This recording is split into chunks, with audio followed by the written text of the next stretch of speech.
সুপ্রিয় পঞ্চম শ্রেণীর শিক্ষার্থী বন্ধুরা, কেমন আছো তোমরা? আশা করি ভালো আছো। আজকে তোমাদের দ্বিতীয় প্রান্তিক মূল্যায়নের যে অধ্যায় আছে, তিনটে অধ্যায়, একটা সাধারণ ভগ্নাংশ, একটা দশমিক ভগ্নাংশ, আর একটা হচ্ছে শতকরা অধ্যায়। এই তিন অধ্যায়ের টিক চিহ্ন তোমাদের দেওয়া হলো, আশা করি ভালো লাগবে। তো প্রথমে আছে 62 পৃষ্ঠা সাধারণ ভগ্নাংশের অনুশীলনের যে টিক চিহ্ন। সেখানে প্রথম 1 নম্বর আছে 5/17 এই মিশ্র ভগ্নাংশ কোনটি? তো মিশ্র ভগ্নাংশ করতে হলে আমরা জানি যে এইভাবে ভাগ করতে হবে। 17 ভিতরে 15 5 যায় 3 বার, 3 5 15, বিয়োগ করলে হয় 5 কত হলে 7 হবে, 2 হলে। তো আমরা এই বরাবর টান দিব, টান দিয়ে এখানে যে নিচের সংখ্যাটা আছে নিচেই বসবে, আর বাক্সে যা থাকবে সেটা উপরে বসবে। 3 সমস্ত 5-এর 2, এটা হচ্ছে উত্তর, 3 সমস্ত 5-এর 2। এরপর নিচের কোনটি সবচেয়ে বড়?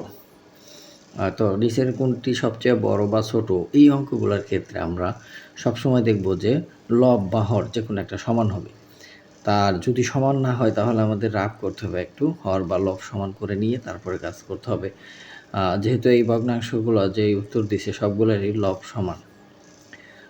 সমান, তো আমরা জানি যে যেই ভগ্নাংশগুলোর লব সমান হয় ওই ভগ্নাংশগুলোর হর যেটা সবচেয়ে ছোট ওইটা হলো সবচেয়ে বড়, আর হর যেটা সবচেয়ে বড় সেটা হলো সবচেয়ে ছোট। অর্থাৎ এখানে বড় তাহলে সবচেয়ে হর ছোট হলো 4, তাহলে এটা সবচেয়ে বড় ভগ্নাংশ, তাহলে ক নম্বর। এরপরে 3 নম্বর বলছে যে 28/56 এর লঘিষ্ঠ আকার নিচের কোনটি? লঘিষ্ঠ আকার মানে কাটাকাটি করা, এবং 28/56 আমরা এটার কয়েকভাবে করতে পারি। 28-এর ঘরের নামটা যদি 28 অক্ষর 28, 28 দুগুণে 56, সেক্ষেত্রে 2-এর 1 এটা হয়। আবার যদি আমি বলি যে 7 দিয়ে কাটবো, 56 আর হলো 28, 28-এর 4 7 28 আর 7 8 56, 4 দিয়ে আবার 4 1 4, 4 দুগুণে 8, এই 2-এর 1, মানে সব ক্ষেত্রে 2-এর 1 আসবে অ্যান্সার। এই হচ্ছে 62 পৃষ্ঠার যে টিক চিহ্ন ছিল সেইগুলোর সমাধান। এবার 89 পৃষ্ঠা দশমিক ভগ্নাংশের অর্থাৎ 5 অধ্যায়ের যে অনুশীলনীর টিক চিহ্ন সেইগুলা। 1 নম্বরে এখানে আছে নিচের কোন 3টি ভগ্নাংশ 0.25-এর সমান? 0.25-এর সমান, অর্থাৎ প্রত্যেকটা আমরা যদি ভাগ করি, যেমন 3-রে 12 দিয়ে ভাগ করি, 5-রে 10 দিয়ে ভাগ করি, প্রত্যেকটা ক্ষেত্রে যেন আমাদের 0.25 উত্তর হয়, সেইটা কোনটা? তো সেক্ষেত্রে আমাদের কী করতে হবে? 0.25কে আমরা প্রথমে ভগ্নাংশে সাধারণ ভগ্নাংশে নিয়ে আসি। তো এটাকে আমরা সাধারণ ভগ্নাংশে 25, আর দশমিকের জন্য 1, 2 ঘরের জন্য 2টা 0। তো কাটাকাটি করলো 25 অক্ষে 25, 4 25 100, অর্থাৎ 4-এর 1। এই 4-এর 1-এর সাথে সম্পর্ক, এটা কাটাকাটি করলে 4-এর 1 হয়, কিন্তু এটা করলে হয় না, 2-এর 1 হয়, তাহলে এটা হবে না।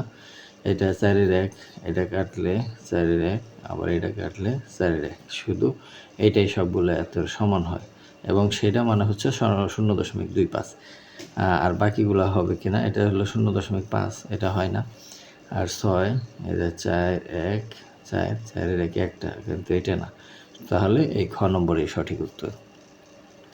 তারপরে নিশি একটি সাদা কাগজের 0.35 অংশ লাল রং করলো, কাগজের কত অংশ সাদা রইল?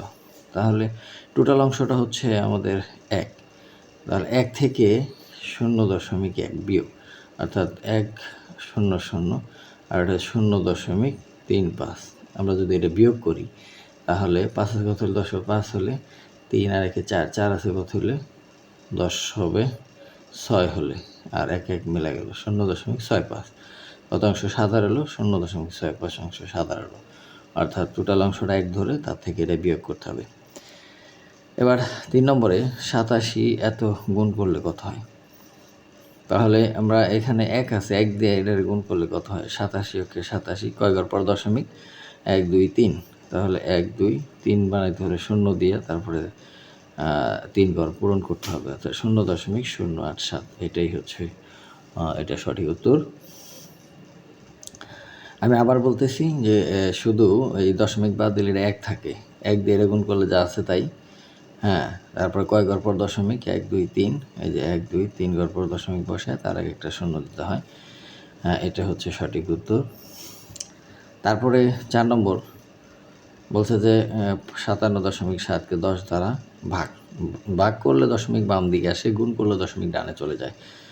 এটা আমরা গুণ ভাগের ক্ষেত্রে দেখেছি। তো এখানে 57.7 গুণ ভাগ হচ্ছে 10, তাহলে ভাগ করলে দশমিক একবার বামে চলে আসে, 5.77 হবে এটার উত্তর। 5.77 5.77 এটা হচ্ছে সঠিক উত্তর। এই পৃষ্ঠার এই কটাই ছিল টিক চিহ্ন। এবার 103 পৃষ্ঠায় শতকরা।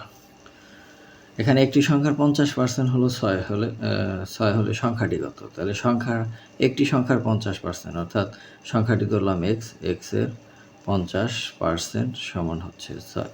তো এটাকে আমরা সমাধান করি। তো এক্সের 50% মানে 50/100 সমান হচ্ছে 6।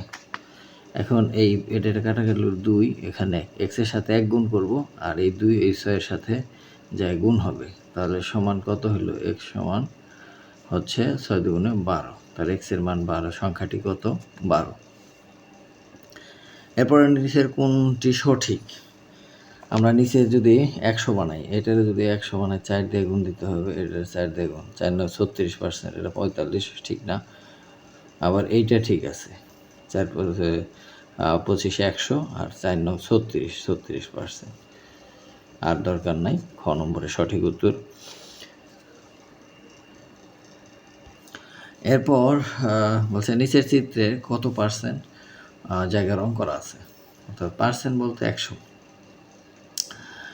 এখানে 5 ভাগ করা হয়েছে, প্রতি ভাগে যদি আমি 20 করে দিই 100 হয় 20 করে, তাহলে এখানে 3 ভাগ আছে, 1 2 3, তাহলে 3 করিতে কত? 60%। 50 লিটারে 10% কত? 50-এ 10%, 50-এ 10% মানে 10/100, এটা কাটা, এটা কাটা, তাহলে কত? 5। তাহলে 50-এর 10% হলো 5। তারপরে 100%-এর অর্থ যদি 1 হয়, তাহলে 150%-এর অর্থ কত? তাহলে 150 মানে হচ্ছে 100, কাটাকাটি করলে 1.5, তাহলে এটার উত্তর হবে 1.5। তো শিক্ষার্থী বন্ধুরা, আজ এ পর্যন্তই।